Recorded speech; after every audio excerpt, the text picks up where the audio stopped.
If you'll ever really get bold enough to pray, God, make me love what you love and hate what you hate.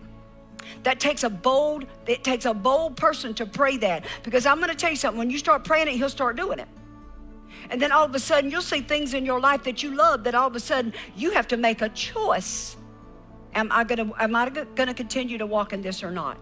The choice is yours. The choice is not going to be his. He'll point it out to you, but then you have to make the choice to choose which way. Choose you this day whom I'm going to serve. That's what I'm talking about. I am very, very concerned that we tolerate sin as if it's nothing. We tolerate sin. We just pet it. That's what we do. We play with it. We put it on a leash and we put it back in the corner so that when the pastor's around, we can put it in the corner because we don't want the pastor to see that we're still doing that, going there, doing her, doing him. Anyway, let me get off of that. We don't want the pastor to know that so that then when the pastor leaves or then when the Christian leaves or then then we can bring it back out the corner and we can pet it for a while and then we can keep on and say, oh, well, the grace covers that. No, it doesn't. I'm sorry, but I'm going to blow some bubbles today. No, it does not. If the Lord had not continued to wake me up all week long, chastising me, I would not be preaching this today. Because it is not what I wanted to preach. I ain't going to lie to you. But it's going to be good. I promise you it's going to be good because you're going to learn something today, okay? We're going to learn something that we've misquoted, that I have misquoted my whole life. I love it when he shows me stuff like that, okay? We sin, and then we call the sin a mistake. We sin and we call the sin a mistake. Or worse than that, we don't even recognize that we've sinned.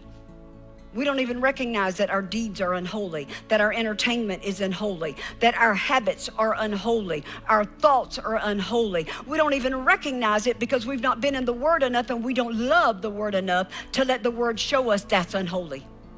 Don't touch that. That would not be in my presence. Could I do that in His presence? I don't know. Could you? I don't know, could you? Because He is there at all times, okay?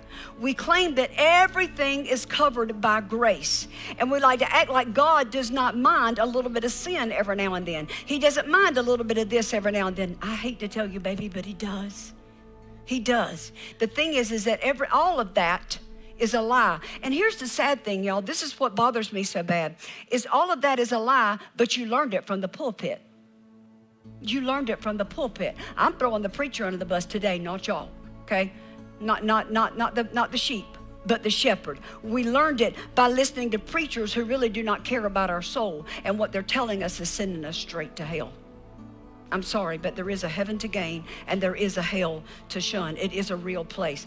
I did not get saved so that I would not go to hell. I didn't even get saved because I feared hell. I got saved because I feared Him.